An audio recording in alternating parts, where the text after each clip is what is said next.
വേദമാണല്ലോ പരമപ്രമാണം. വേദം പഠിച്ച് അതിൻ്റെ അർത്ഥമൊക്കെ നല്ലോണം മനസ്സിലാക്കി അതിൽ പറഞ്ഞ പോലെ ജീവിക്കലാണ് മനുഷ്യ ജന്മത്തിൻ്റെ സാഫല്യം. ആ വേദസാരം തന്നെയാണ്. നിങ്ങൾ വേദം പഠിക്കണ ആ ക്ലേശം നിങ്ങൾക്കുണ്ടാവില്ല. എളുപ്പത്തിൽ പറഞ്ഞുതരാം. അങ്ങനെയാണ് ഭാഗവതം. നിഗമ കൽപ്പതരോഹോ ഗളിതം ഫലം. വേദമാകുന്ന കൽപ്പവൃക്ഷത്തിൻ്റെ മൂത്ത് പഴുത്ത പഴമാണ്. വേദാർത്ഥമാണെന്ന് സൂചിപ്പിക്കാനാണ്. വേദത്തിൻ്റെ അർത്ഥം ചിന്തിക്കുമ്പോൾ പല സംശയങ്ങളും വരും. പരസ്പര വിരുദ്ധങ്ങളായിട്ടുള്ള വാക്യങ്ങൾ കാണും. ഒരു ദിക്കിൽ ചെയ്യാൻ പറയാൻ, ഒരു ദിക്കിൽ ചെയ്യരുതെന്ന് പറയും. അപ്പോൾ ഏത് സ്വീകരിക്കണം? അപ്പോൾ ആ സന്ദർഭമൊക്കെ മനസ്സിലാക്കണം. വളരെ വിഷമമാണ് വേദാർത്ഥം ഗ്രഹിക്കാൻ. അതിനെ വ്യക്തമാക്കി പറഞ്ഞു തന്നിരിക്കുകയാണ് ശ്രീമദ് ഭാഗവതത്തിൽ എന്ന് സൂചിപ്പിക്കാനാണ് ജന്മാദ്യസ്യേതഃ. വേദത്തിൻ്റെ സംശയം തീർക്കാനായിട്ട് വേദവ്യാസ ഭഗവാൻ തന്നെ 555 സൂത്രങ്ങൾ നിർമ്മിച്ചിട്ടുണ്ട്. വേദാന്ത സൂത്രങ്ങൾ എന്ന് പറയും. 4 അധ്യായമുള്ള ഒരു ഗ്രന്ഥം, ചതുരധ്യായി എന്ന് പറയണ ഉത്തരമീമാംസ എന്നൊക്കെ. അത് ഇതിൽ 2ാമത്തെ സൂത്രമാണ് ജന്മാദ്യസ്യേതഃ. ഈ കാണുന്ന പ്രപഞ്ചമൊക്കെ എവിടുന്ന് ഉണ്ടായി, ഏതിൽ നിലനിന്ന് അവസാനം ഏതൊന്നിൽ വിലയം പ്രാപിക്കുമോ അതാണ് സത്യമായിട്ടുള്ളത്. സത്യം എന്ന് പറഞ്ഞാൽ മാറ്റം വരാത്തത്. നമ്മൾ കാണുന്നതൊക്കെ മാറ്റം വരുന്നതാണ്. മാറ്റം വരാത്തത് സത്യം. എല്ലാ കാലത്തും ഒരുപോലെ ഉള്ളത്. കാലദേശാവധിഭ്യാം നിർമുക്തം നിത്യമുക്തം എന്ന് പറയുന്ന ആ പരമതത്വം അതാണ് ഭാഗവതത്തിൽ വർണ്ണിക്കുന്നതെന്ന്. ബ്രഹ്മദേവന് പോലും ശരിയായിട്ടുള്ള ജ്ഞാനം ഉണ്ടാക്കിക്കൊടുത്തത് ഭഗവാൻ. ഏതൊരു ഭഗവാനാണോ ആ സത്യസ്വരൂപനായിട്ടുള്ള ഭഗവാനെ നമുക്കെല്ലാവർക്കും ധ്യാനിക്കാം എന്ന് പറഞ്ഞ് ഋഷിമാർ ധ്യാനിച്ചുകൊണ്ടാണ് ആരംഭിച്ചത്. ബ്രഹ്മദേവന് ഭഗവാൻ തന്നെ ഭാഗവതം ഉപദേശിച്ചു എന്ന് ചതുശ്ലോകിയൊക്കെ നമ്മൾ കാണും 2ാം സ്കന്ധത്തിൽ. അതിനെന്താ പ്രമാണം? വേദം തന്നെ പ്രമാണം. വേദവാക്യമുണ്ട്. യോ ബ്രഹ്മാണം വിദധാതി പൂർവം യോ വൈ വേദാംശ്ച പ്രഹിണോതി തസ്മൈ എന്നാണ്. ബ്രഹ്മദേവനെ സൃഷ്ടിച്ച് ബ്രഹ്മാവിന് പരമമായിട്ടുള്ള ജ്ഞാനം വേദം ഉപദേശിച്ചു കൊടുത്തുന്നു. അപ്പം അങ്ങനെയൊക്കെ ഭഗവാനിൽ നിന്ന് പരമ്പരയായിട്ട് കിട്ടിയിട്ടുള്ളതാണ് ഈ ശ്രീമദ് ഭാഗവതം. വേദാർത്ഥം തന്നെ. വേദം മനസ്സിലാക്കണ ക്ലേശമില്ല. ഭാഗവതം മനസ്സിലാക്കാൻ കുറേ എളുപ്പമുണ്ടെന്ന്. കുറച്ചൊക്കെ വിഷമമുണ്ടെങ്കിലും പ്രയത്നിക്കാതെ ഒരു കാര്യവും നടക്കില്ലല്ലോ. അതുകൊണ്ട് കുറച്ചൊക്കെ വിഷമമുണ്ടെങ്കിലും വളരെ എളുപ്പമാക്കി തീർത്തു എന്ന് വർണ്ണിച്ചു. മനുഷ്യൻ്റെ പരമമായിട്ടുള്ള കർത്തവ്യമാണ് ഈ ഭാഗവതത്തിൽ അനേകം ഉദാഹരണങ്ങളിൽ കൂടെ പ്രകാശിപ്പിച്ചിരിക്കുന്നത്. ധർമ്മ പ്രോജ്ജിതകൈതവോത്ര പരമ. ഫലമുദ്ദേശിക്കാതെ ചെയ്യുന്ന കർമ്മങ്ങൾ, അതാണ് ശരിയായിട്ടുള്ള കർമ്മങ്ങൾ. ധർമ്മങ്ങൾ ആഗ്രഹിച്ചുകൊണ്ട് ചെയ്യുന്ന കർമ്മത്തിനൊന്നും ശുദ്ധി വരില്ല, വിപരീത ഫലം വരും. ഒരു കർമ്മം ചെയ്യുന്നു, വേറൊന്നും ആഗ്രഹിക്കുന്നു, പിന്നെ എങ്ങനെയാണ് ശരിയാവണേ? അതുകൊണ്ടാണ് ഭഗവാൻ പറഞ്ഞ് കർമ്മണ്യേവ അധികാരസ്ഥേ മാ ഫലേഷു കഥാചന. എന്ത് കർമ്മം ചെയ്താലും അതിനനുസരിച്ച ഫലം ഞാൻ തന്നോളാം. നിങ്ങൾ ഫലത്തിൽ മനസ്സ് വയ്ക്കണ്ട, നിങ്ങളുടെ ചെയ്യുന്ന കർമ്മത്തിൽ മനസ്സ് വച്ചോളൂ, എന്നിൽ സമർപ്പിക്കുക എന്ന് ബോധിച്ചുകൊണ്ട് തത് കുരുഷ്വ മദർപ്പണം. എന്തെല്ലാം ചെയ്യേണ്ടതൊക്കെ എന്നിൽ സമർപ്പിച്ചുകൊണ്ട് ചെയ്തോളൂ എന്നാണ് പറയുന്നത്. അങ്ങനെയുള്ള അതാണ് ആ ധർമ്മമാണ്, ഭാഗവധർമ്മമാണ് ഈ ഭാഗവതത്തിൽ ആദ്യന്തം വർണ്ണിച്ചിരിക്കുന്നത് എന്ന് പറഞ്ഞു. ഈ ഭാഗവതം ഉള്ളപ്പോൾ മറ്റ് ധർമ്മശാസ്ത്ര ഗ്രന്ഥങ്ങളൊന്നും അന്വേഷിച്ച് പോകേണ്ട. അതിലൊന്നും നിങ്ങൾ അവസാനം എത്തില്ല. കാരണം അത്രയും അങ്ങനെ പരന്ന് കിടക്കുകയാണ്. എത്രയാണെന്നറിയില്ല, ലക്ഷക്കണക്കിന് ശ്ലോകങ്ങളിൽ കൂടെയാണ് മറ്റ് ഗ്രന്ഥങ്ങളിലൊക്കെ പറഞ്ഞു തന്നേക്കുന്നത്. ഇതൊന്നും വേണ്ട, വെറും 18,000 ശ്ലോകമേ ഉള്ളൂ. പരിശ്രമിച്ചാൽ മനസ്സിലാക്കാനായിട്ട് പറ്റുന്നു. പിന്നെയാണ് വേദം മനസ്സിലാക്കണ വിഷമമില്ല. ഒരു വൃക്ഷത്തിൻ്റെ സാരം അതിലെ ഫലത്തിൽ കിട്ടുന്ന പോലെ സർവ ഗ്രന്ഥങ്ങളുടെ സാരം ഈ ഭാഗവതത്തിലുണ്ട്. അത് ശുഖബ്രഹ്മർഷിയാണ് ഉപദേശിച്ചേക്കണമെന്ന് പറഞ്ഞു. അപ്പോൾ ഇത്രയും വലിയൊരാൾ ഉപദേശിക്കുമ്പോൾ അതിൽ യാതൊരു തെറ്റും വരില്ല. അതിനാണ് വക്താവിനെയും ശ്രോതാവിനെയൊക്കെ പറയുന്നത്. ആര് കേൾക്കുന്നു, ആര് പറയുന്നു, ഇത് നോക്കിയിട്ടാണ് ഒരു ഗ്രന്ഥത്തിൻ്റെ മഹത്വം നമ്മൾ മനസ്സിലാക്കുക. ഇത്രയൊക്കെ പറഞ്ഞാണ് നൈമിഷാരണ്യത്തിൽ ഋഷിമാരുടെ സദസ്സിൽ ഉഗ്രശ്രവസ് എന്നുള്ള സൂതൻ വരുന്നു. അദ്ദേഹത്തിനെ ഗുരുവായിട്ട് സ്വീകരിക്കുന്നു. എല്ലാം പറഞ്ഞു തരുമെന്ന് പറയും. ഞങ്ങൾക്ക് മുഴുവൻ ചോദിക്കാനറിയില്ല. ചോദിച്ചില്ലെങ്കിലും നല്ല ശിഷ്യന്മാർക്ക് ഗുരുനാഥൻ പറഞ്ഞു കൊടുക്കാറുണ്ട്. എത്ര രഹസ്യവും അതുപോലെ ഞങ്ങൾക്കെല്ലാം പറഞ്ഞു തരണം. അങ്ങനെയാണ് സർവ്വഗ്രന്ഥങ്ങളും കേൾപ്പിച്ചു. അതെല്ലാം കേട്ട് കഴിഞ്ഞപ്പോഴാണ് ഒരു 6 ചോദ്യങ്ങൾ ചോദിച്ചുകൊണ്ട് ഭാഗവതം ആരംഭിച്ചു. പലതും കേട്ടപ്പോൾ അതിലെ സംശയം. അതുകൊണ്ട് ചോദിച്ചു, സർവ്വശാസ്ത്രങ്ങളിലെ സാരം എന്താണ്? എന്താണ് മനുഷ്യൻ്റെ പരമമായിട്ടുള്ള കർത്തവ്യം? കൃഷ്ണാവതാരം എന്തിനായിരുന്നു? ഭഗവാന്റെ പ്രവൃത്തികൾ എന്തൊക്കെയാണ്? ഭഗവാന്റെ ലീലകൾ ഏതൊക്കെയാണ്? ഇപ്പോൾ ധർമ്മം ആരെ ആശ്രയിച്ച് നിൽക്കുന്നു? ഇപ്പോൾ ധർമ്മതത്വങ്ങൾ, അതായത് മനുഷ്യൻ്റെ ശരിയായിട്ടുള്ള കർത്തവ്യം അറിയാൻ എവിടെ പോകണം? ഉദ്ധവർ ചെന്ന് ചോദിച്ചു കൃഷ്ണൻ്റെ അടുക്കെ. ഇപ്പോൾ കൃഷ്ണനുണ്ടെങ്കിൽ കൃഷ്ണൻ്റെ അടുക്കെ ചോദിക്കാമായിരുന്നു. ഭഗവാൻ തൻ്റെ രൂപം മറച്ചു കളഞ്ഞു. അപ്പോൾ പിന്നെ ആരെടുക്കെ പോയി ചോദിക്കണമെന്നാണ്. ഇത്രയൊക്കെ ചോദിച്ചപ്പോഴാണ് പറഞ്ഞത്, എല്ലാ ശാസ്ത്രങ്ങളിലും പറയണത് ഭഗവാനിൽ ഭക്തി ഉണ്ടാവണമെന്നാണ്. ഭഗവാൻ എന്നുള്ള വാക്കല്ല പല ശാസ്ത്രജ്ഞന്മാരും ഉപയോഗിക്കാമെന്നേ ഉള്ളൂ. ചിലർ ബ്രഹ്മം എന്ന് പറയും, ചിലർ പുരുഷൻ എന്ന് പറയും, ചിലർ ഭഗവാൻ എന്ന് പറയും, ചില ദേവി എന്ന് പറയുന്നു. എന്തായാലും ഒരേ തത്വം തന്നെ. പല പേരിൽ അവരവരെ ഇഷ്ടം അനുസരിച്ച് ഓരോ ശാസ്ത്രം നിർമ്മിച്ച ആളുകൾ പറയണമെന്നുള്ളൂ. വാസ്തവത്തിലെല്ലാം ഒന്ന് തന്നെ എന്ന് പറയും. ഏകം ആ സത്യ ആയിട്ട് അത് മാത്രമേ ഉള്ളൂ. അതിനെ പല രീതിയിലായിട്ട് പറയാം. വദന്തി ചെയ്തത് കവയോ യഥാരുചം, അവനവൻ്റെ ഇഷ്ടമനുസരിച്ച് പറയണമെന്നുള്ളൂ. പേര് മാറ്റമുള്ളൂ, ആ തത്വത്തിന് യാതൊരു മാറ്റവും ഇല്ല എന്ന്. ഭക്തി ഉണ്ടാവണം എന്നാണ് പറയണേ. ബ്രഹ്മേതി പരമാത്മേതി ഭഗവാനിതി ശബ്ദ. എന്താണ് ശരിയായിട്ടുള്ള ധർമ്മം, കർത്തവ്യം? എന്ത് ചെയ്താലാണോ നമുക്ക് മനഃശാന്തി കിട്ടുക, അതുതന്നെ ശരിയായിട്ടുള്ള ധർമ്മം. അത് മറ്റ് കർമ്മങ്ങളെ കൊണ്ടൊന്നും കിട്ടില്ല. ഭാഗവത ധർമ്മം കൊണ്ട് മാത്രമേ ഒരു കൃതാർത്ഥത മനുഷ്യന് തോന്നുള്ളൂ. ചെയ്യേണ്ടതൊക്കെ ചെയ്തു ഒരു സന്തോഷം അത് തോന്നണമെങ്കിൽ ഭാഗവത ധർമ്മം അനുഷ്ഠിക്കണം. അതാണ് ഈ ഭാഗവതത്തിൽ പറഞ്ഞേക്കുന്നത്. അതാണ് ശരിയായിട്ടുള്ള മനുഷ്യൻ്റെ കർത്തവ്യം എന്ന് പറയും. കൃഷ്ണാവതാരം എന്തിനാന്ന് ചോദിച്ചു. എല്ലാ അവതാരങ്ങളും ധർമ്മസ്ഥാപനത്തിന്.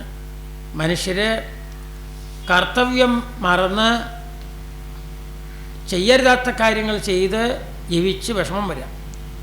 വഴിയറിയാത്ത ആളുകൾ തെറ്റായിട്ടുള്ള വഴിക്ക് പോയി ലക്ഷ്യത്തിലെത്താതെ വലിയ ആപത്തിൽപ്പെടുന്ന പോലെ കർത്തവ്യം എന്താണെന്നറിയാതെ ജനങ്ങൾ പലതും ചെയ്ത് വേണ്ടാത്ത ചെയ്ത് വിഷമിക്കുമ്പോൾ അവർക്ക് ഇതാണ് നിങ്ങളുടെ കർത്തവ്യം, ആ വഴി കാണിച്ചു കൊടുക്കുന്നത്. ലക്ഷ്യത്തിലെത്താതെ വഴിതെറ്റി നടന്ന് വിഷമിക്കുന്ന ഒരു പാന്തന് അറിവുള്ള ഒരാൾ ഇതാ എന്നെ വഴിക്ക് പൊക്കോളൂ, നിങ്ങൾക്ക് ലക്ഷ്യത്തിലെത്താം എന്ന് പറഞ്ഞു വരുന്ന പോലെ അത് ഉപദേശിക്കാനാണ് ഭഗവാന്റെ അവതാരം. അത് കൃഷ്ണാവതാരത്തിലാണ് കൂടുതലായിട്ടുള്ള ഉപദേശം. അർജുനെ നിമിത്തമാക്കിക്കൊണ്ട് ഉദ്ധവരെ നിമിത്തമാക്കിക്കൊണ്ടുള്ള ഒക്കെ ഭഗവാന്റെ വലിയ ഉപദേശം. ഭഗവാന്റെ ഉപദേശം മാത്രമല്ല, ഭഗവാൻ ഭക്തന്മാരെ കൊണ്ട് ഉപദേശിപ്പിക്കുകയും ചെയ്യും. അതാണ് ഭീഷ്മരുടെ ഉപദേശം. എത്രയോ ഈ ഭാഗവതത്തോളം വലിപ്പമുണ്ട്. ഭീഷ്മരുടെ വാക്ക് മാത്രം അതിനേക്കാൾ കൂടുതലുണ്ട് മഹാഭാരതത്തിൽ. ഭീഷ്മരുടെ ശരശയനത്തമ്മ കടന്നുകൊണ്ട് സർവധർമ്മങ്ങളും ഉപദേശിക്കലും. അപ്പം അങ്ങനെയുള്ള ഉപദേശിക്കാനാണ് ഭഗവാന്റെ അവതാരം. അവതാര ലീലകൾ അത് പറഞ്ഞാൽ തീരില്ല.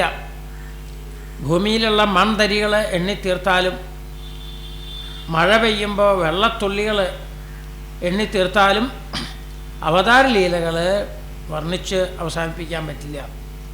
അത്രയുണ്ട്. എങ്കിലും ഞാൻ പറഞ്ഞു തരാമെന്നും പറഞ്ഞ് ഏതാനും അവതാര ലീലകളൊക്കെ കേൾപ്പിക്കുന്നുണ്ട്. ആരെയാണ് ധർമ്മം ആശ്രയിച്ച് നിൽക്കുന്നത് എന്ന് ചോദിച്ചപ്പോൾ, ഭഗവാന്റെ അടുക്ക പോയാൽ നമുക്ക് എന്തെല്ലാം പറഞ്ഞു വരുമോ കർത്തവ്യം, അതൊക്കെ ഈ ഭാഗവതത്തിലുണ്ട്. ഇപ്പോൾ ഭഗവാൻ എന്ന് പറഞ്ഞാൽ ശ്രീമദ്ഭാഗവതാഖ്യോയം പ്രത്യക്ഷഃ കൃഷ്ണയേവ ഹി. ഭാഗവത രൂപത്തിലാണ് ഇപ്പം നമ്മുടെ മുമ്പിൽ നിൽക്കുന്നത്. ഉദ്ധവരെ അർജുനൊക്കെ ചെന്ന് ആശ്രയിച്ച പോലെ ഭാഗവതത്തെ ആശ്രയിച്ചാൽ നമ്മുടെ എല്ലാ സംശയം തീരും. ഭിദ്യത്തെ ഹൃദയഗ്രന്ഥി ഛിദ്യന്തേ സർവസംശയാഃ. എല്ലാ സംശയവും തീർന്ന് എന്താണ് മനുഷ്യൻ്റെ പരമമായിട്ടുള്ള കർത്തവ്യമെന്ന് നമുക്കറിയാനായിട്ട് കഴിയും. ഭാഗവതത്തെ ആശ്രയിച്ചാൽ മതി എന്ന്. അങ്ങനെ പരമധർമ്മം ഒക്കെ അറിയണമെങ്കിൽ ഭാഗവതത്തെ ആശ്രയിച്ചാൽ മതി എന്ന് പറഞ്ഞു. അത് കഴിഞ്ഞപ്പോഴാണ് നിങ്ങളുടെ എല്ലാ സംശയവും തീർത്തു തരാം ഋഷിമാരെ. സർവശാസ്ത്രങ്ങളിലെ സാരമായിട്ട് ഭാഗവതം നിർമ്മിച്ചു. മറ്റ് ഗ്രന്ഥങ്ങളൊക്കെ നിർമ്മിച്ച് തൃപ്തി വരാതിരിക്കുമ്പോഴാണ് നാരദ മഹർഷി സരസ്വതി നദീ തീരത്ത് ശമ്യാപ്രാസത്തിലിരിക്കുന്ന വ്യാസൻ്റെ അടുക്ക വന്ന് മഹാഭാരതവും മറ്റ് പുരാണങ്ങളും എല്ലാം ചെയ്തു കഴിഞ്ഞു. തൃപ്തി വരുന്നില്ല. നാരദ മഹർഷി വന്നു. എന്താ അങ്ങ് അതൃപ്തനായിട്ട് കാണുമല്ലോ? അങ്ങ് ഇത്രയും വലിയ കാര്യം ലോകത്തിന് വേണ്ടി ചെയ്തില്ലേ, എന്നിട്ട് എന്താണെന്ന് ചോദിച്ചു. അപ്പം പറഞ്ഞു, ശരിയാണ്, എന്തോ എനിക്കൊരു തെറ്റ് പറ്റിയ പോലെ മനസ്സിനൊരു ശാന്തി വരുന്നില്ല. എന്താണെന്നറിയാൻ കഴിഞ്ഞില്ല, അങ്ങ് പറഞ്ഞു തരണം. പറഞ്ഞു, അങ്ങ് ഭാഗവതധർമ്മം ഭഗവാനെക്കുറിച്ച് വേണ്ടത്ര വർണ്ണിച്ചില്ല. മറ്റെല്ലാ കാര്യങ്ങളും പറഞ്ഞു. ധർമ്മ അർത്ഥ കാമ മോക്ഷങ്ങളെക്കുറിച്ച് അനേകം ഉദാഹരണങ്ങൾ കഥകൾ ഉദ്ധരിച്ച് സംശയം തീർത്തു. പക്ഷേ അങ്ങ് പറഞ്ഞ ഈ ധർമ്മങ്ങളൊക്കെ ഭഗവാന് സമർപ്പിക്കണം എന്നങ്ങ് വ്യക്തമായിട്ട് പറഞ്ഞിട്ടില്ല. അപ്പോൾ ആളുകൾ എന്ത് ചെയ്യും? ഭഗവാനെ മറന്നുകൊണ്ട് കർമ്മം ചെയ്ത് കൂടുതൽ ക്ലേശം അനുഭവിക്കും. അതുകൊണ്ട് അങ്ങ് പറയണം, ഇതേവരെ നിർമ്മിച്ച ഗ്രന്ഥങ്ങളുടെ മുഴുവൻ സാരമെടുത്ത് പുതിയൊരു ഗ്രന്ഥം നിർമ്മിക്കണം. അപ്പം അതിന് ഭാഗവതം എന്ന പേര് പറയും. മറ്റ് പുരാണങ്ങൾക്കൊന്നും ഭാഗവതം എന്ന പേരില്ല. വിഷ്ണുപുരാണം, അഗ്നിപുരാണം, വായുപുരാണം, കൂർമ്മപുരാണം, സ്കന്ദപുരാണം എന്നൊക്കെയാണ് പേര്. ഭാഗവതം എന്ന് പേരിട്ടില്ല. എന്തുകൊണ്ടത്? പേരിടാനുള്ള യോഗ്യത അതിനില്ല. അങ്ങ് ഭാഗവന്റെ ന തഥാ വാസുദേവസ്യ മഹിമാഹി അനുവർണിത. മറ്റ് കാര്യങ്ങൾക്ക് പ്രാധാന്യം കൊടുത്ത പോലെ ഭഗവത് കഥകൾക്ക് കൊടുത്തിട്ടില്ല. ഭഗവത് കാര്യങ്ങൾക്കാണ്, ഭാഗവധർമ്മങ്ങൾക്കാണ് അധികം പ്രാധാന്യം കൊടുക്കേണ്ടത്. അത് വളരെ കുറഞ്ഞു പോയി. ഇത് തന്നെയാണ് അങ്ങയുടെ മനസ്സിന് വന്ന വിഷമം. അങ്ങ് എന്തിനു വേണ്ടിയിട്ടാണ് ഗ്രന്ഥം നിർമ്മിച്ചത്? ഇതൊക്കെ ലോകത്തിന് വേണ്ടിയിട്ടല്ലേ? അപ്പോൾ അവർക്ക് വരാൻ പോകുന്ന ദാരുണമായിട്ടുള്ള കലിയുഗത്തിൽ വളരെ ലളിതമായി എളുപ്പത്തിൽ പറഞ്ഞു കൊടുത്താലേ ജനങ്ങൾക്ക് മനസ്സിലാവുള്ളൂ. അതുകൊണ്ട് ഇതേവരെ നിർമ്മിച്ച ഗ്രന്ഥങ്ങളിൽ നിന്ന് ഭഗവാന്റെ അവതാര ലീലകൾ, ഉപദേശങ്ങൾ എങ്ങനെയൊക്കെ വർണ്ണിച്ചിട്ടുണ്ടോ അത് എല്ലാം ഒന്ന് സംഗ്രഹിച്ചു വർണ്ണിക്കും. നന്ന ചുരുക്കി പറഞ്ഞ ദിക്കിലൊക്കെ വിസ്തരിക്കുക. അതാ വേണ്ടത്. ഭാഗവധർമ്മം അങ്ങ് വേണ്ടത്ര വർണ്ണിച്ചിട്ടില്ല. അപ്പോൾ അത് ഭാഗവധർമ്മം വരുമ്പോൾ കൂടുതൽ വർണ്ണിക്കുക. മറ്റ് കാര്യങ്ങൾ ഇത്തിരി പറയൽ കുറഞ്ഞാലും സാരില്ല. അതുകൊണ്ട് അങ്ങനെ ഗ്രന്ഥം നിർമ്മിച്ചു. അതിനാണ് അങ്ങ് വന്നേക്കണത്, അവതരിച്ചേക്കണത് തന്നെ. അതെങ്ങനെ അറിയാൻ പറ്റും അങ്ങക്ക് എങ്ങനെ വേണമെന്ന്? സമാധിനാനുസ്മര തദ്വിചേഷ്ടിതം. മനസ്സിനെ ഏകാഗ്രമാക്കി വെച്ചോളൂ. അങ്ങയുടെ ഉള്ളിൽ മനസ്സിലെല്ലാം തോന്നും. ഏതേത് ഗ്രന്ഥങ്ങളിൽ നിന്ന് എങ്ങനെ ചുരുക്കണം, എങ്ങനെ അതിനെ വിസ്തരിക്കണം എന്നൊക്കെ അങ്ങക്ക് മനസ്സിലാവും. ഭഗവാനെ തെളിഞ്ഞ് കാണാൻ പറ്റും. അങ്ങ് നിർമ്മിച്ചാൽ മതി എന്ന് പറഞ്ഞു. എന്നിട്ട് ഭഗവത് കഥാശ്രവണത്തിൻ്റെ മഹത്വം കൂടി നാരദ മഹർഷിയോട് പറഞ്ഞു. ഞാൻ ഉപബരിഹണൻ എന്നൊരു ഗന്ധർവനാണ്. പാടാനുള്ള കഴിവ് ദേവവർഗത്തിൽ പെട്ടതാണല്ലോ ഗന്ധർവന്മാർ. അങ്ങനെ സൗന്ദര്യം അങ്ങനെ എല്ലാം ഉണ്ടായിരുന്നു. വലിയ സഭയിൽ വെച്ച് ഋഷിമാരെ അപമാനിച്ചു, വേണ്ടത്ര മാനിച്ചില്ല. അപ്പോൾ അവരെനിക്കൊരു ശിക്ഷ തന്നു.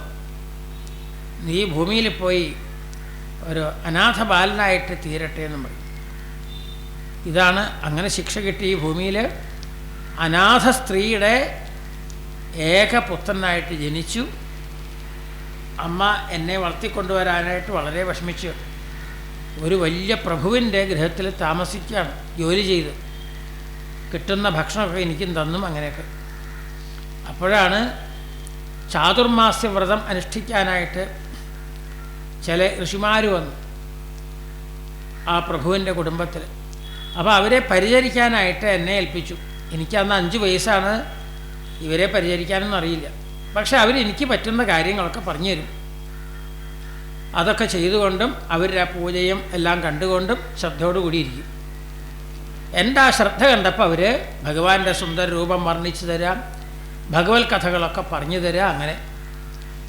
ഇങ്ങനെ ചാതുർമാസ്യ കാലം, വർഷക്കാലം കഴിയുന്നവരങ്ങനെ കഴിഞ്ഞുകൂടി. ഇങ്ങനെ അവരുടെ ആ കഥ കേട്ടുകൊണ്ടും അവരെ ശുശ്രൂഷിച്ചുകൊണ്ടിരിക്കുമ്പോൾ ഓരോ ദിവസം കഴിഞ്ഞു പോണതേ അറിഞ്ഞില്ല ഞാൻ. അങ്ങനെ 4 മാസം കഴിഞ്ഞു. ഒരു ദിവസം അവർ പാദത്തിൽ നമസ്കരിച്ചപ്പോൾ അവർ പറയാ, ഇതാ ഞങ്ങൾ പോവായി, ഞങ്ങളുടെ വെറുതെ കാലം കഴിഞ്ഞു എന്ന് പറഞ്ഞു. അവർ പോവായി എന്ന് പറഞ്ഞപ്പോഴേക്കും എനിക്ക് വല്ലാതെ വിഷമായി. എന്നെയും കൊണ്ടുപോകണം എന്ന് പറഞ്ഞു. നിന്നെ എങ്ങനെ കൊണ്ടുപോകണേ? നീ പോയി കഴിഞ്ഞാൽ നിൻ്റെ അമ്മയ്ക്ക് നീ മാത്രമല്ലേ ഉള്ളൂ, അമ്മയ്ക്ക് വിഷമാവില്ലേ? അതുകൊണ്ട് പോകാൻ പറ്റില്ല എന്ന് പറഞ്ഞു, കൊണ്ടുപോകാൻ പറ്റില്ല. പിന്നെ നീ ചെറിയ കുട്ടിയാണ്, 5 വയസ്സേ ആയിട്ടുള്ളൂ. ഞങ്ങളൊരു ദിവസം എത്രയോ വഴി നടക്കും, നിനക്ക് നടക്കാൻ പറ്റില്ലല്ലോ. അതുകൊണ്ട് എന്ത് കാരണത്താലും ഒരു കാരണത്താലും നിന്നെ കൊണ്ടുപോകാൻ പറ്റില്ല എന്ന്.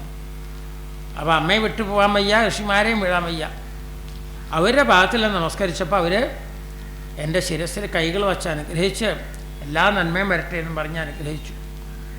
അവർ പോയി കണ്ണിൽ നിന്ന് മറയുന്നത് വരെ അങ്ങനെ നോക്കി നിന്നു.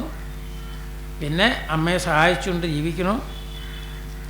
ഒരു ദിവസം സൂര്യോദയത്തിന് മുമ്പ് അമ്മ പശുവിനെ കറക്കാൻ പോകുന്നു.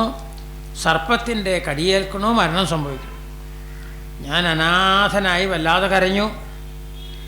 അപ്പോൾ ഋഷിമാരുടെ വാക്ക് ഓർമ്മ വന്നു, ആർക്ക് എന്തനുഭവം വരുന്നുണ്ടെങ്കിലും അവനവൻ്റെ കർമ്മഫലമാണ് എന്ന്.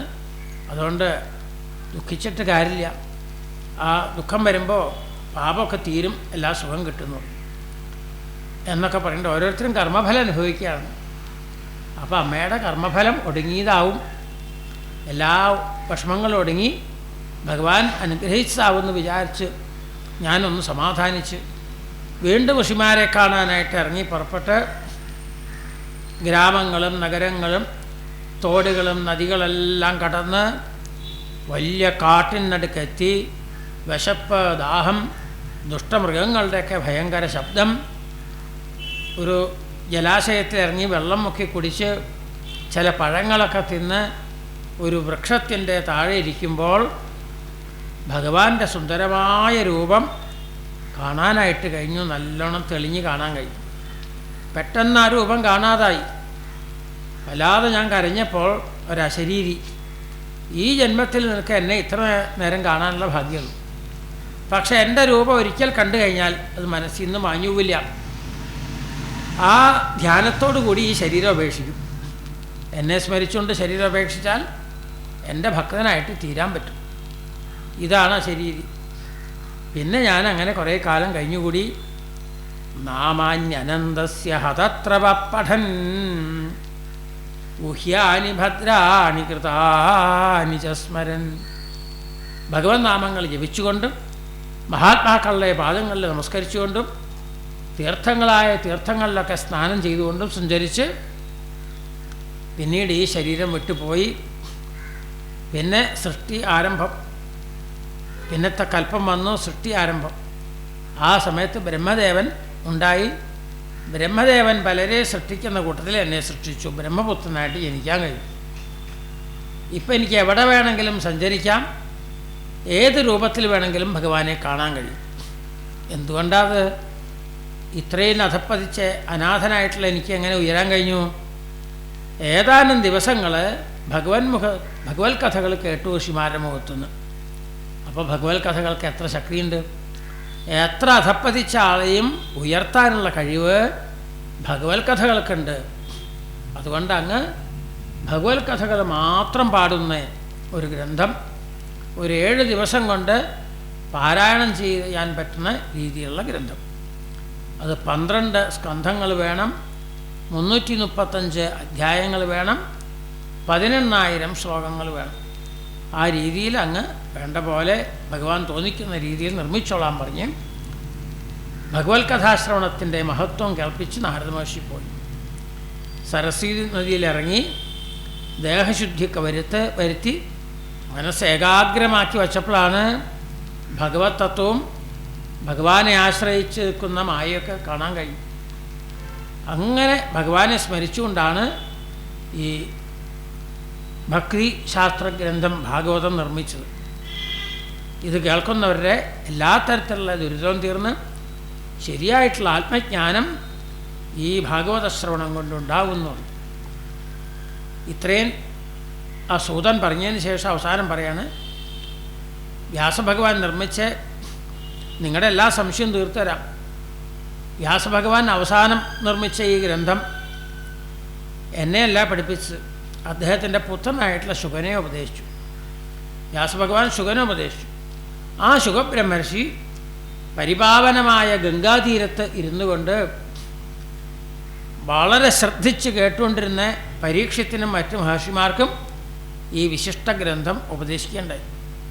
ഭാഗ്യം കൊണ്ട് പരീക്ഷത്തിൻ്റെ സതീർത്ഥ്യനായിട്ടിരുന്ന് ഈ വിശിഷ്ട ഗ്രന്ഥം മുഴുവൻ കേൾക്കാനായിട്ട് കഴിഞ്ഞു എനിക്ക്. ആ ശുഗബ്രഹ്മർഷി കേട്ടപ്പോൾ ഉപദേശിച്ചപ്പോൾ അതിരുന്ന് കേൾക്കാൻ കഴിഞ്ഞു, പരീക്ഷത്തിൻ്റെ സതീർത്ഥ്യനായിട്ടിരുന്നു കൊണ്ട്. അതുകൊണ്ട് ഞാൻ കേട്ടത് മുഴുവൻ നിങ്ങൾക്ക് അങ്ങോട്ട് പറഞ്ഞുതരാം. അതോടുകൂടി പിന്നെ നിങ്ങളുടെ എല്ലാ സംശയവും തീരും. സർവ്വത് അതിലുണ്ട്, അത് നിങ്ങളെ കേൾപ്പിക്കാം. സോഹം വ ശ്രാവയിഷ്യാമി യഥാധീതം യഥാമതി, അത് പറഞ്ഞുതരാമെന്നൊക്കെ പറയും. അപ്പോഴാണ് വീണ്ടും ചോദിച്ചു, പരീക്ഷിത്ത് രാജാവ് രാജ്യം ഭരിച്ച് ഇരിക്കുന്ന ആളല്ലേ, അദ്ദേഹം ഇതിനെ പ്രായോപവേശം ചെയ്ത് ഗംഗാതീരത്ത് വന്നിരുന്നത്, ശുഗബ്രഹ്മർഷി അതെന്തിനാ പാടിയത്? അദ്ദേഹം ആത്മജ്ഞാനിയായിട്ടുള്ള ആളല്ലേ, അദ്ദേഹത്തിന് മറ്റ് ഗ്രന്ഥത്തിൻ്റെയൊക്കെ ഒന്നും ആവശ്യമേ ഇല്ല. അറിവില്ലാത്തവർക്കല്ലേ ഗ്രന്ഥങ്ങളൊക്കെ പഠിക്കേണ്ടത്, അഭ്യസിക്കേണ്ടത്. ആത്മജ്ഞാനിയായിട്ടുള്ള ആ മഹാത്മാവിനെ ശുഗബ്രഹ്മർഷിക്ക് എന്തിനിത് പാടണം എന്ന് ചോദിച്ചു.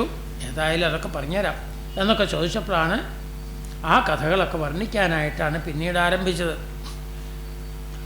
അങ്ങനെ പരീക്ഷത്തിൻ്റെ ജനനം മുതൽ വർണ്ണിക്കണം എന്ന് പറഞ്ഞു. ഇത്രയും വലിയ ഭാഗവതൻ സർവ്വതും അപേക്ഷിച്ച് ഭഗവത് പാദത്തിലെത്തിയില്ലേ, ഭഗവത് കഥകൾ കേട്ട മഹാത്മാവിൻ്റെ ജനനം മുതൽ പറഞ്ഞു തരണം എന്ന് പറഞ്ഞു. അപ്പോഴാണ് ഭാരത യുദ്ധത്തിൻ്റെ അവസാനമുള്ള ചരിത്രം. ദ്രോണപുത്രനായിട്ടുള്ള അശ്വത്ഥാമാവ് ഇവിടെ യുദ്ധമെല്ലാം കഴിഞ്ഞ് വിശ്രമിക്കുന്ന പാണ്ഡവന്മാർ അവരുടെ കൂടാരത്തിൽ ചെന്ന് പാഞ്ചാലിയുടെ പുത്രന്മാരുടെയൊക്കെ കഴുത്ത് മുറിച്ച് ദുര്യോധനെ കൊണ്ട് കാഴ്ചവെച്ചത്. ഇതറിഞ്ഞ് വല്ലാതെ കരയുന്നത് അർജുനൻ പ്രതിജ്ഞ ചെയ്തു, ആരാണോ ദുഷ്ടകർമ്മം ചെയ്തത് ആ ആളുടെ ശിരസ് ഞാൻ ഇതുപോലെ മുറിച്ച് നിൻ്റെ മുമ്പിൽ കൊണ്ടുവയ്ക്കാമെന്ന്. അങ്ങനെ കൃഷ്ണൻ തളിക്കുന്ന തേരിൽ കയറിപ്പോയി അശ്വത്ഥാമാവിനെ പിടിച്ചു കൊണ്ടുവരുന്നു. ഇവിടെ കൊണ്ടുവന്ന് പാഞ്ചാലിയുടെ മുമ്പിൽ വെച്ച് അവൻ കഴുത്ത് വെട്ടുക. അകലെന്ന് കണ്ടപ്പോഴേക്കും തൊഴുതു പിടിച്ചുകൊണ്ട് പറയണു, അഴിച്ചുവിടൂ അദ്ദേഹത്തിന്, ഗുരുവിൻ്റെ പുത്രനാണ്. ഗുരുവിനെ ദ്രോഹിച്ച പോലെയാണ് ഗുരുപുത്രനെ ആയാലും. എന്ന് മാത്രമല്ല, ഈ അശ്വത്ഥാമാവിൻ്റെ അമ്മ ജീവിച്ചിരിക്കുന്നുണ്ട്. പുത്രന്മാർ നഷ്ടപ്പെട്ടാൽ ഒരമ്മയ്ക്ക് എത്രയും വിഷമമുണ്ടെന്ന് ഞാൻ അനുഭവിക്കുക. അതുകൊണ്ട് ഇനി വേറെ ആർക്കും അതുപോലെ പുത്രനാശം കൊണ്ടുള്ള ദുഃഖം വരരുത്, അഴിച്ചുവിടൂ അഴിച്ചുവിടൂ എന്ന് പറയും. ഭീമാദികൾ പറയണു, കടന്നുറങ്ങുന്ന കുട്ടികളുടെ കഴുത്ത് മുറിച്ചവനെയാണോ വെറുതെ വിടുന്നത്, വെട്ടി മുറിച്ച് കഷ്ണം കഷ്ണമാക്കാൻ പറയും. പാഞ്ചാലി ഇങ്ങനെ പറയണു, ധർമ്മതത്വം ഇങ്ങനെ മറ്റൊരു തരത്തിൽ ധർമ്മം തെറ്റ് ചെയ്ത ആൾക്ക് ശിക്ഷ എന്നും പറഞ്ഞ് ഭീമാദികൾ പറയുന്നു. കൃഷ്ണ ഞാൻ എന്ത് ചെയ്യണം ഈ സമയത്ത്? ഭഗവാൻ പറഞ്ഞു, തെറ്റ് ചെയ്തവർക്ക് ശിക്ഷ കൊടുക്കണം. എല്ലാവർക്കും കഴുത്ത് വെട്ടലല്ലോ ശിക്ഷ, ചിലപ്പോൾ അതിനേക്കാളും വലിയ ശിക്ഷ വേണ്ടി വരും. ഇതല്ല വേണ്ടത്, വധശിക്ഷയല്ല, അതിനേക്കാൾ വലിയ ശിക്ഷ കൊടുക്കാൻ പറയും. എന്താ വധശിക്ഷയ്ക്കുള്ള വലുത്? അഭിമാനികളായിട്ടുള്ള ആൾക്ക് അപമാനം വരിക എന്നുള്ളത് മരണത്തേക്കാൾ ഭയങ്കരമാണ്. മരണത്തേക്കാൾ ഭയങ്കരമാണ് അപമാനം. അങ്ങനെ ഒരു അപമാനം വരുമെന്ന് പേടിച്ച് അത് വരാതിരിക്കാൻ എത്രയോ ആളുകൾ ശരീരോപേക്ഷിക്കാറുണ്ട്. അപ്പോൾ അത്രയും വലുതാണ് അഭിമാനികൾക്ക്. മരണമൊക്കെ അവർക്ക് നിസ്സാരമാണ്. അതുകൊണ്ട് അതിലും വലിയ ശിക്ഷ കൊടുക്കാൻ പറ്റും. അങ്ങനെയാണ് അപമാനിച്ച് ശിരസ്സൊക്കെ മുണ്ടനം ചെയ്ത് ഒരു ശിരോരത്നമുണ്ടായിരുന്നു, അതിനൊക്കെ എടുത്ത് അങ്ങനെ നഗരത്തിൽ നിന്ന് പുറത്താക്കി. വീണ്ടും പ്രതികാരമൂർത്തിയായിട്ട് പാണ്ഡുവിൻ്റെ വംശം ഇല്ലാതാക്കണം, അതിനായിട്ട് ഉത്തരാദേവി അന്ന് ഗർഭിണിയാണ്. ആ ഉത്തരാദേവി പ്രസവിച്ചുണ്ടാവുന്ന പുത്രൻ വേണം വംശത്തെ നിലനിർത്താൻ. അതും കൂടി ഇല്ലാതാക്കാനായിട്ട് അസ്ത്രം പ്രയോഗിക്കുന്നു. ഭഗവാനെ വിളിച്ച് കരയുന്നു. പാഹി പാഹി മഹായോഗിൻ ദേവദേവ ജഗൽപദേ നാന്യന്തഭയം പശ്യേ എത്ര മൃത്യു പരസ്പരം അഭിദ്രവതി മാമീശരസ്തപ്തായ സോ വിഭോ എന്നൊക്കെ പറഞ്ഞ് പ്രാർത്ഥിക്കുക. എനിക്ക് എന്തു വന്നാലും വേണ്ടില്ല, എൻ്റെ ഉള്ളിലുള്ള ഈ കുഞ്ഞിന് കേടുവരല്ലേ എന്നും പറഞ്ഞ് പ്രാർത്ഥിച്ചു. വംശം നിലനിർത്തേണ്ട ആളാണ്. അപ്പോഴാണ് അത് കേട്ട് ഉത്തരാദേവിയുടെ പ്രാർത്ഥന കേട്ട് ഭഗവാൻ ചെറിയ രൂപത്തിലുള്ളിൽ പ്രവേശിച്ച് ആ അസ്ത്രം വന്ന് ശരീരത്തിൽ കൊണ്ട് കരിഞ്ഞു കിടക്കുന്ന ആ ചെറിയ ബാലനെ ജീവിപ്പിച്ചു. അത് കഴിഞ്ഞ് പ്രസവം വരെ ഭഗവാൻ അങ്ങനെ രക്ഷിച്ചുകൊണ്ടിരുന്നു. ഇത് കഴിഞ്ഞ് ഭഗവാൻ അന്തർധാനം ചെയ്തു. ഇങ്ങനെ അത് കഴിഞ്ഞപ്പോഴാണ് പാണ്ഡവന്മാർക്ക് വേണ്ടതൊക്കെ ചെയ്തു കൊടുത്തു. യുധിഷ്ഠിരന് രാജ്യം കിട്ടിയെന്നുണ്ടെങ്കിലും വലിയ ദുഃഖം. യുദ്ധമൊക്കെ കഴിഞ്ഞ് തൻ്റെ രാജ്യത്ത് എല്ലാവരും ഇരുന്ന് കരയുന്നു. രാജാക്കന്മാരൊക്കെ ഈ ശരീരോപേക്ഷിച്ചാൽ അങ്ങനെ അതുപോലെ തന്നെ എല്ലാം വിട്ട് അവരൊക്കെ ഇരുന്ന് കരയുക. രാജാവെന്ന് പറഞ്ഞാൽ രാജ്യം ഭരിക്കുന്ന ആൾ പ്രജകളെ എല്ലാം രഞ്ജിപ്പിക്കണം, അവർക്ക് വേണ്ട ചെയ്തു കൊടുക്കണം. തൻ്റെ പ്രജകളൊക്കെ ഇരുന്ന് കരയുക, വിഷമിക്കുക. താനെന്ത് രാജാവാ, തനിക്കൊന്നും വേണ്ട, കരയണോ വിഷമിക്കണോ. പലരും ഉപദേശിച്ചു കൊടുത്തു, പ്രയോജനമില്ല. ഭഗവാൻ പറഞ്ഞു, ഞങ്ങളൊന്നും പറഞ്ഞിട്ട് മനസ്സിലാവില്ലെങ്കിൽ ഇനി ധർമ്മതത്വം പറയാൻ ഒരാളേ ഉള്ളൂ, വേഗം ചെന്നില്ലെങ്കിൽ കാണാൻ കഴിയില്ല. ഇതാ കുരുക്ഷേത്രത്തിൽ യുദ്ധം തുടങ്ങി 10ാമത്തെ ദിവസം താഴെ പതിച്ചതാണ്. ശരീരം നിലത്ത് മുട്ടിയിട്ടില്ല, അസ്ത്രങ്ങളിലാണ് കിടക്കുന്നത്, ശരശൈനത്തുമേ. വേഗം പോയാലേ കാണാൻ പറ്റുള്ളൂ. എല്ലാവരെയും കൂട്ടി ചെല്ലുന്നു. ഭീഷ്മർക്ക് ഭഗവാനെ കണ്ടപ്പോഴേക്കും കണ്ണിൽ കണ്ണുനീര് നിറഞ്ഞു. എന്താതിന് കാരണം? ഈ ഭഗവാൻ അവതാര ലീലകളൊക്കെ കഴിഞ്ഞ് തൻ്റെ ശരീരം മറക്കുകയായി. ഇത്ര കാലമായിട്ട് ഒപ്പം നടന്നിട്ടുള്ള പാണ്ഡവന്മാർക്ക് ഈ കൃഷ്ണൻ ആരാന്ന് മനസ്സിലായിട്ടില്ല. അതാ ദുഃഖം. ഇനി എന്താ മനസ്സിലാക്കാൻ കഴിയുക? കൃഷ്ണനെക്കുറിച്ച് അങ്ങനെ പറഞ്ഞു തുടങ്ങി. അപ്പോഴാണ് ഭഗവാൻ പറഞ്ഞു, ഇദ്ദേഹം അങ്ങനെയൊക്കെ പറയും, നിങ്ങളുടെ സംശയം ചോദിച്ചോളൂ എന്ന് പറഞ്ഞ് ചോദിക്കുമ്പോഴാണ് എല്ലാം ആയിരക്കണക്കിന് ശ്ലോകങ്ങളിൽ ഭീഷ്മരുടെ ആ വലിയ ഉപദേശം. ധർമ്മ അർത്ഥ കാമ മോക്ഷം, ഈ 4 അല്ലാതെ 5ാമതൊന്നും മനുഷ്യന് അറിയാനില്ല. ഇതിനെക്കുറിച്ച് വിശദമായിട്ട് അനേകം ഉദാഹരണങ്ങളിൽ കൂടെ അതെല്ലാം പറഞ്ഞ് കേൾപ്പിക്കുകയാണ്. അവസാനം ലോകത്തിന് വേണ്ടി ആ ഭഗവാന്റെ ഒരു 1000 നാമങ്ങൾ, സഹസ്രനാമം കൂടി ഉപദേശിച്ചു കൊടുക്കും. 1000 നാമങ്ങൾ ഉപദേശിച്ചാണ്.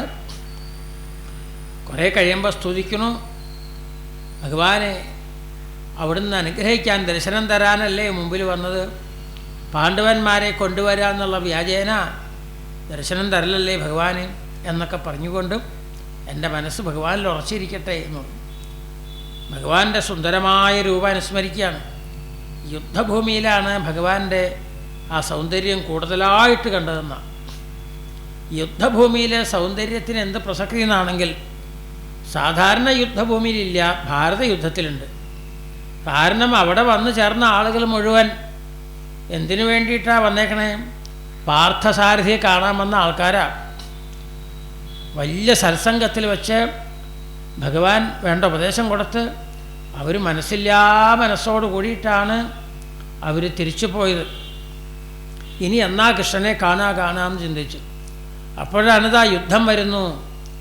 യുദ്ധത്തിൽ അർജുനൻ്റെ തേരാളിയായിട്ട് കൃഷ്ണനാണെന്നുള്ളു. ആ പാർത്ഥസാരഥിയെ കാണാനാണ് വന്നേക്കുന്നത്.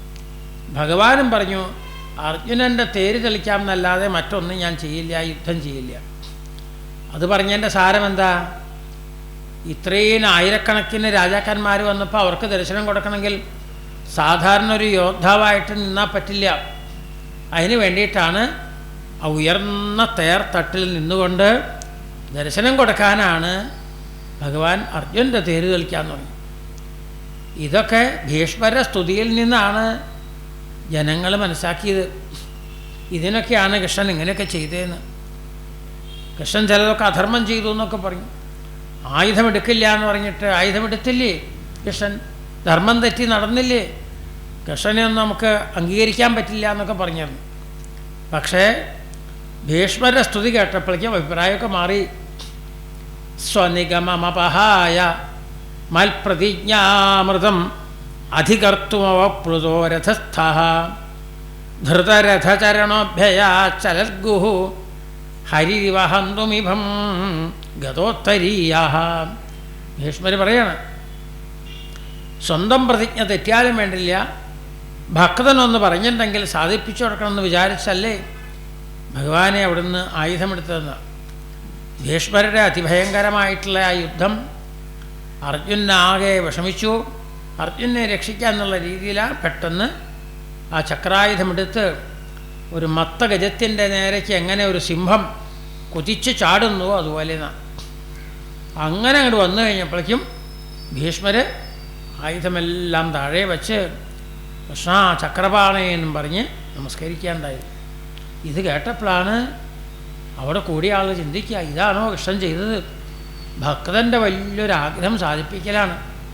അപ്പോൾ നമ്മൾ പറഞ്ഞതൊക്കെ തെറ്റായി, കൃഷ്ണൻ തെറ്റ് ചെയ്തു എന്ന് പറഞ്ഞത് എന്ന് പറഞ്ഞ് കൃഷ്ണൻ്റെ അവതാരത്തിൽ കൃഷ്ണൻ പറഞ്ഞ വാക്കുകളുടെ സാരവും അവതാരത്തിൻ്റെ മഹത്വവും ഇതെല്ലാം തന്നെ ഭീഷ്മർ പറഞ്ഞപ്പോഴാണ് അവിടെ ഭീഷ്മരുടെ ചുറ്റും കൂടിയിട്ടുള്ള ആയിരക്കണക്കിന് മഹാത്മാക്കൾ ഋഷിമാരൊക്കെ അത് മനസ്സിലാക്കിയതെന്ന്. ഇങ്ങനെ സ്തുതിച്ചുകൊണ്ടിരിക്കുക. അത് കഴിഞ്ഞപ്പോഴാണ് കുറെ കഴിഞ്ഞപ്പോൾ കേൾക്കാനില്ല സ്തുതി. എന്താ പറ്റിയെന്ന് നോക്കിയപ്പോഴേക്കും ഇതാ പുണ്യസമയമായി, ഉത്തരായണ കാലം വന്നു. ഭീഷ്മർ ഭഗവാനിൽ ചെന്നങ്ങോട്ട് ലയിക്കുകയും ചെയ്തു. ദേവന്മാരൊക്കെ പുഷ്പവൃഷ്ടി ചെയ്യുന്നു. എല്ലാവർക്കും വലിയ ദുഃഖമായി. ഇത്രയല്ലേ കേൾക്കാൻ കഴിഞ്ഞുള്ളൂ, ഇത്രയും വലിയൊരാളാർന്നല്ലോ ഇദ്ദേഹം, നമ്മളറിഞ്ഞില്ല, എന്നാലും ഇത്രയെങ്കിലും കേൾക്കാൻ കഴിഞ്ഞല്ലോ, ഈ കൃഷ്ണൻ സാക്ഷാ ഭഗവാൻ തന്നെയാണല്ലോ എന്നൊക്കെ അവർ ചിന്തിച്ച് അങ്ങനെയൊക്കെ സമാധാനിച്ചു എന്നാണ്. അവരെയൊക്കെ ഭഗവാൻ സാന്ത്വനിപ്പിച്ചു. ഇത് കഴിഞ്ഞാണ് അവിടെ ഭീഷ്മർക്കൊക്കെ ഉദകക്രിയ ചെയ്യുന്നു ഗംഗാനദിയിൽ. ഗംഗാനദി കരഞ്ഞുകൊണ്ട് അവിടെ പ്രത്യക്ഷപ്പെട്ടു. തൻ്റെ പുത്രനല്ലേ, ഗംഗാപുത്രനാണല്ലോ. ആ കരഞ്ഞുകൊണ്ട് വന്നപ്പോൾ ഭഗവാൻ പറഞ്ഞു, എന്തിനാ ദേവി കരയണത്? ദേവിയുടെ പുത്രനായിട്ട് വന്നത് വസുക്കളിലൊരാളാണ്, വസിഷ്ഠ ശാപം മൂലം.